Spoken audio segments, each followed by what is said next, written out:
Je vous invite à vous installer confortablement et à fermer les yeux pour mieux profiter. Profitez de ce rituel d'automne que nous avons à vous proposer. Il va vous aider à vous rebooster et vous accompagner à provoquer des changements en vous. Car il est vrai que cette saison est propice à l'introspection, à la remise en question, bien que l'inverse puisse être vrai également. Il est possible que vous vous laissiez bercer par les histoires racontées, ou au contraire, par les bonnes qui vont accompagner. Peu importe la façon dont vous rentrez en hypnose, ce sera la meilleure façon pour vous. Et comme le disait Albert Camus, l'automne est un deuxième printemps, où chaque feuille est une fleur. Pour moi, c'est une saison de transition, mais aussi de renouveau, où le monde se pare de teintes dorées, rouges et orangées, offrant une nouvelle perspective sur le signe de la vie.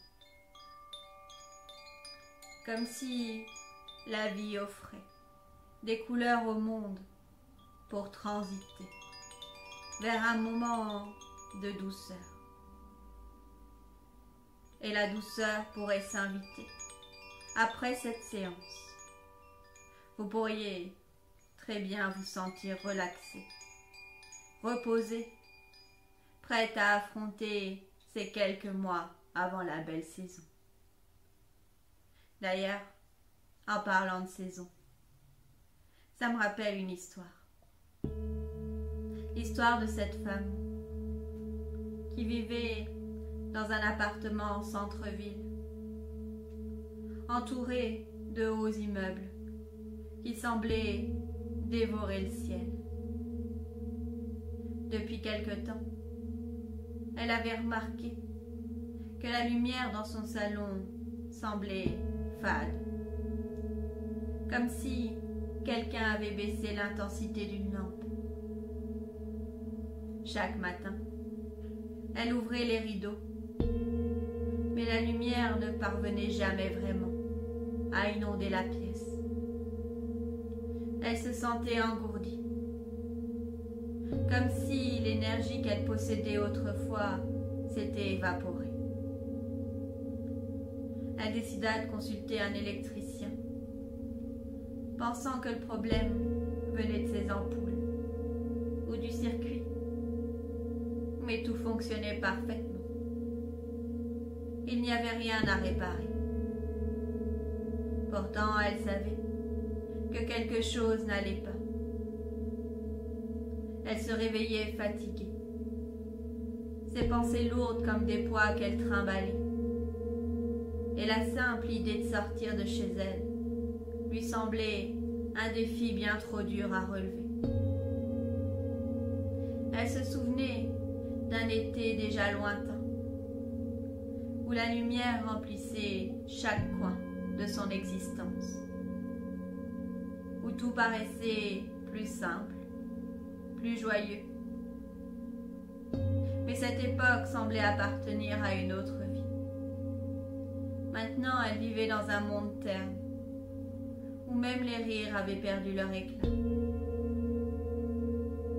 Un soir, en allumant une petite lampe de chevet, elle réalisa que ce n'était pas l'appartement qui manquait de lumière, mais elle-même.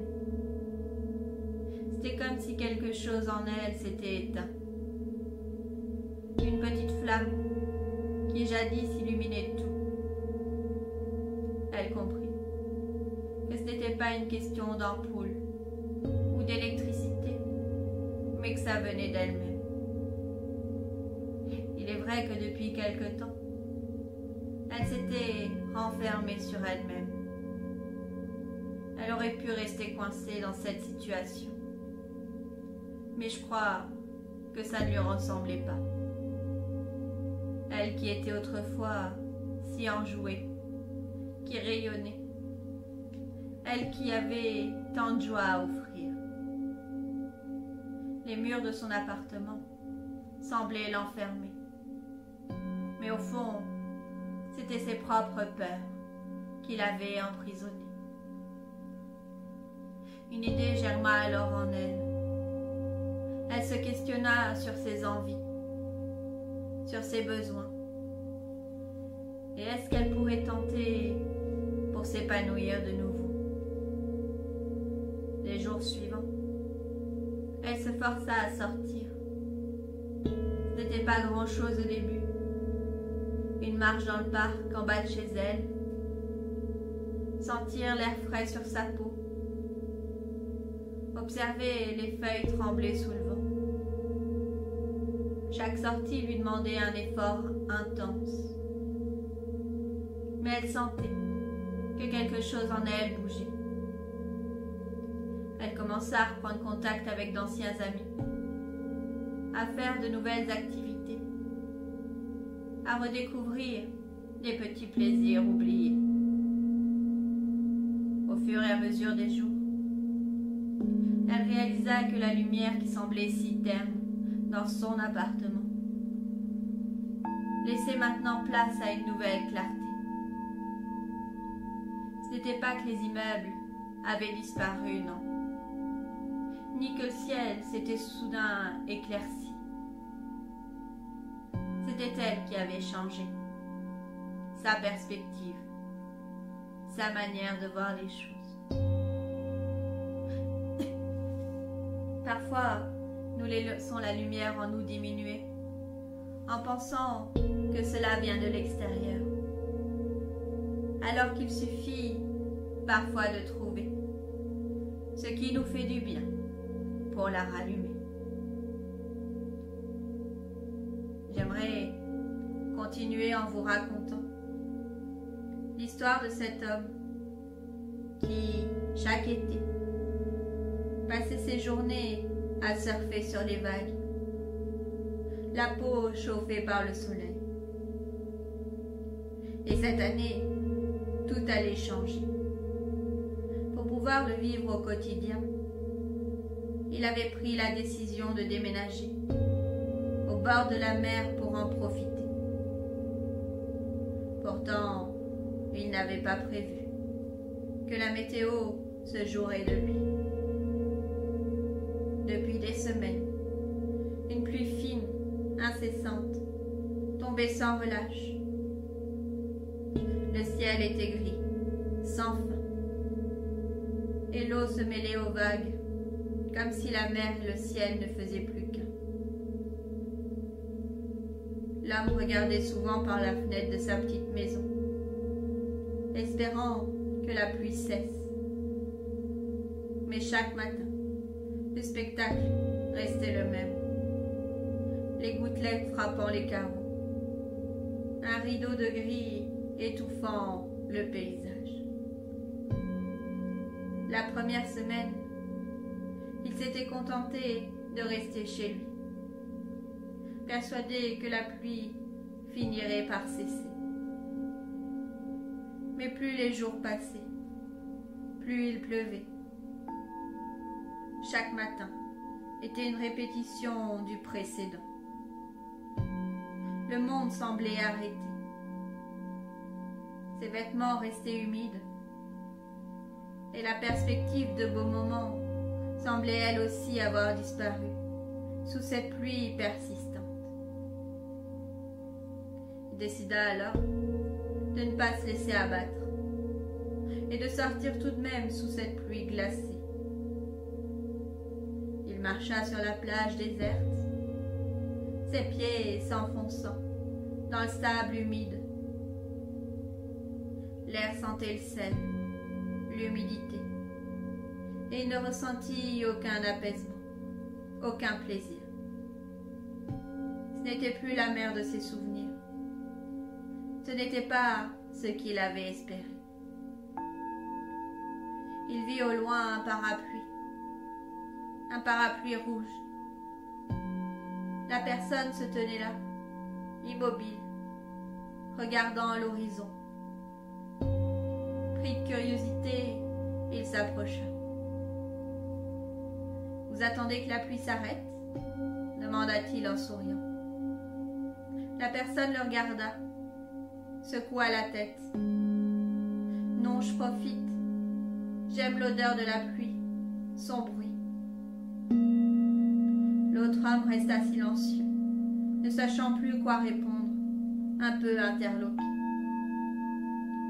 Chacun a une vision différente d'aborder les choses, et je laisse votre inconscient décider laquelle des façons il souhaite aborder l'automne. Et peut-être qu'une partie de vous est en train de réfléchir à l'histoire précédente, pendant qu'une autre est déjà passée à la suivante. L'histoire de cette femme qui se souvenait d'une époque où elle sautait du lit chaque matin, pleine de vie, prête à affronter la journée avec enthousiasme. Quand elle était enfant, elle aimait réveiller ses parents de cette façon, et elle ne comprenait pas le temps qu'il leur fallait pour sortir du lit et émerger. Aujourd'hui, c'était différent. C'était elle qui se levait avec une étrange lourdeur dans les membres, comme si ses muscles refusaient de fonctionner. Ce n'était pas une fatigue ordinaire. Ce n'était pas le genre de lassitude qui s'évaporait après une bonne nuit de sommeil. Non, c'était bien plus profond. Elle était fatiguée. Elle continuait malgré tout à avancer, car la vie ne s'arrête jamais. Elle travaillait, souriait quand il le fallait, répondait aux obligations de sa journée. Mais tout était devenu une lutte. Chaque tâche, même la plus simple, lui semblait une bataille qu'elle n'était pas prête à mener. Elle s'était aventurée au parc près de chez elle, espérant que la nature lui redonnerait un peu de l'énergie qu'elle avait perdue. Elle s'assit sur un banc, regardant les gens passer. Un groupe d'enfants jouait joyeusement, courant dans tous les sens, avec une énergie qu'elle enviait. Elle se demanda si elle retrouverait un jour cette vitalité. À côté d'elle, une vieille femme nourrissant les oiseaux, avec des miettes de pain. La vieille dame tourna la tête vers la femme et lui dit doucement : « Vous avez l'air bien fatiguée, ma chère. » « Parfois la vie nous demande de ralentir, dit la vieille femme en souriant. « Vous savez, tout ne doit pas être une course. C'est bien de prendre son temps, d'écouter ce que votre corps vous dit. Peut-être qu'il vous demande de le laisser se reposer. » Elle réalisa alors qu'elle avait passé tellement de temps à se battre contre cette fatigue, à vouloir à tout prix retrouver son ancienne énergie, qu'elle en avait oublié d'écouter les signaux que son corps lui envoyait. Ce soir-là, pour la première fois depuis des mois, elle se coucha tôt, sans culpabilité, sans résister. Peut-être que vous aussi, en arrêtant de lutter et en écoutant votre corps, vous pourriez vous aussi retrouver votre énergie.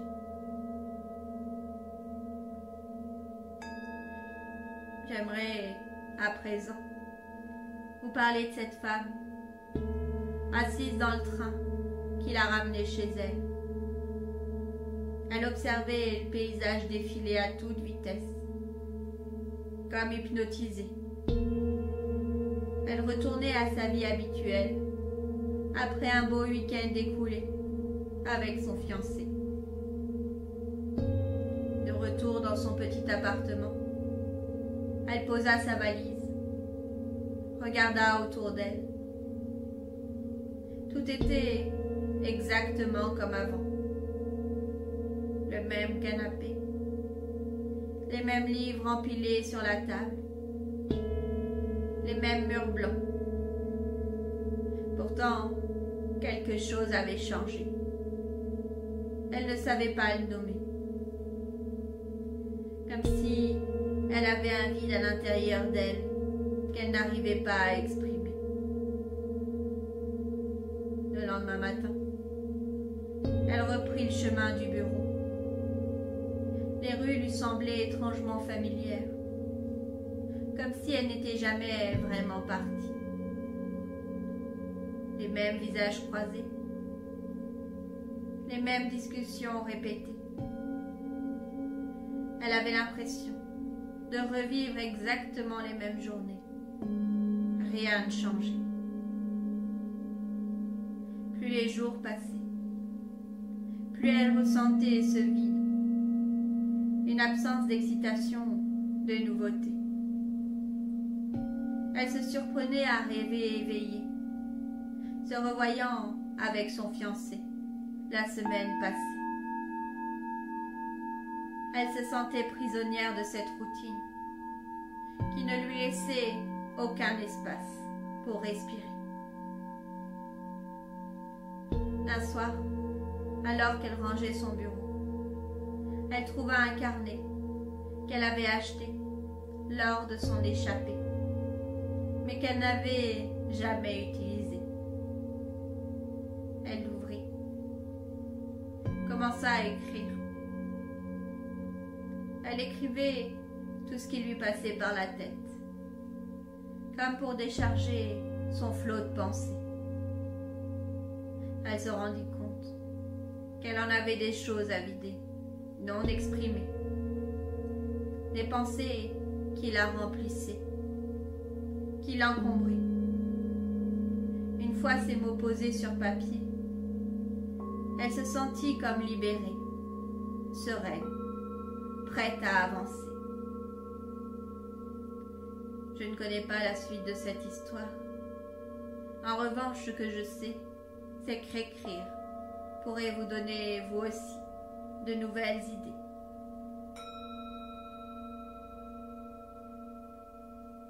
J'aimerais continuer en vous racontant l'histoire de cette femme qui regardait son téléphone posé sur la table basse, espérant qu'il vibre ou sonne, mais rien.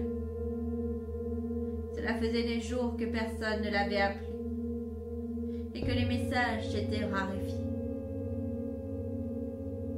Elle qui était toujours entourée d'amis, le centre des soirées, celle à qui on pensait en premier pour une sortie ou un dîner.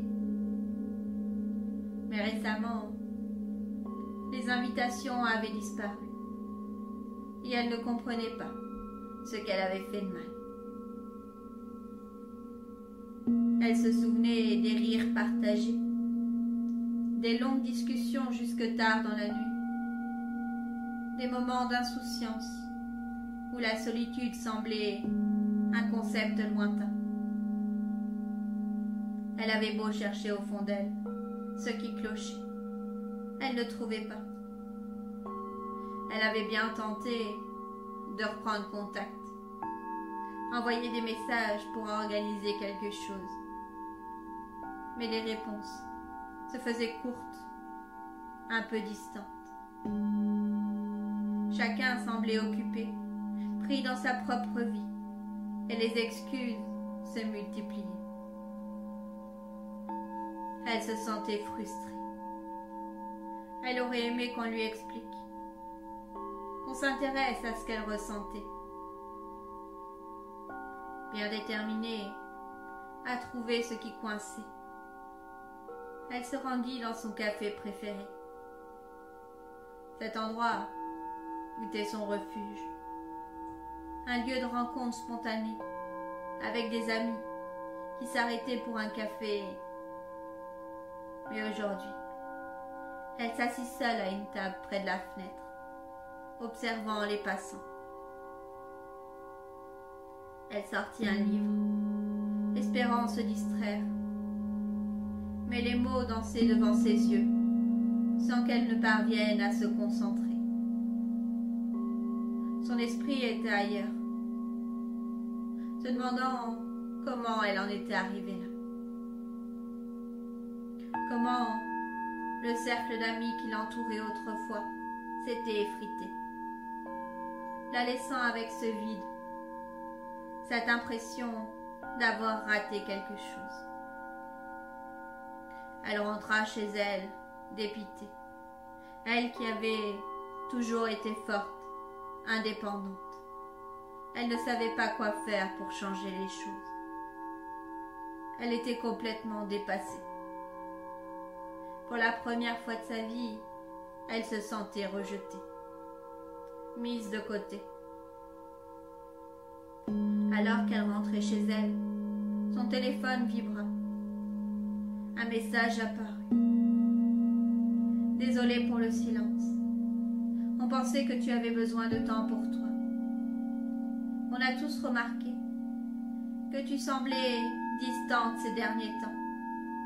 Alors on ne voulait pas te déranger. Ça nous ferait plaisir de te retrouver. Elle resta figée, les mots la frappant de plein fouet.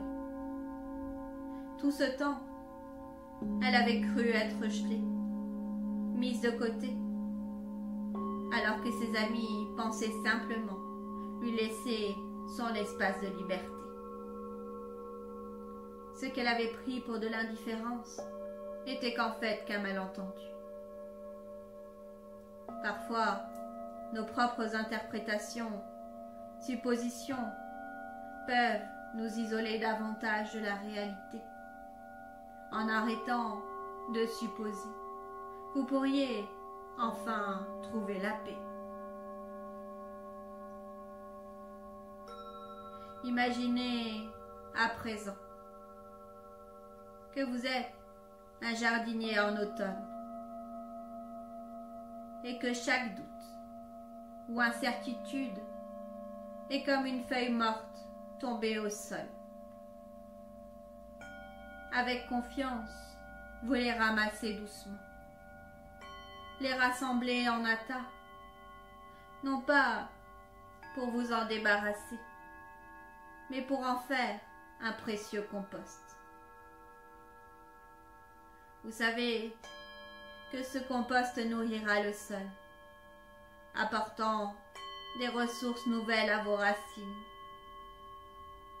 À mesure que vous transformez ces feuilles mortes en terre fertile, vous réalisez que chaque doute ou peur contribue à renforcer votre force intérieure. À partir de maintenant, votre jardin intérieur devient plus riche, prêt à fleurir de nouvelles possibilités. Et vous avancez avec la certitude que tout ce qui tombe ne fait que nourrir votre propre croissance. Imaginez-vous avec l'essence que vous souhaitez, d'ici quelques jours, heureuse de constater que cette séance a fonctionné au-delà de ce que vous espériez. Votre inconscient va continuer à œuvrer dans les jours et dans les nuits d'après. D'ici quelques instants, la séance va se terminer et vous allez pouvoir revenir à la réalité. Réunir toutes les parties de vous, ici et maintenant, au moment présent, et profiter encore quelques instants.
Et quand vous le souhaiterez, à votre propre rythme, vous pourrez rouvrir les yeux doucement.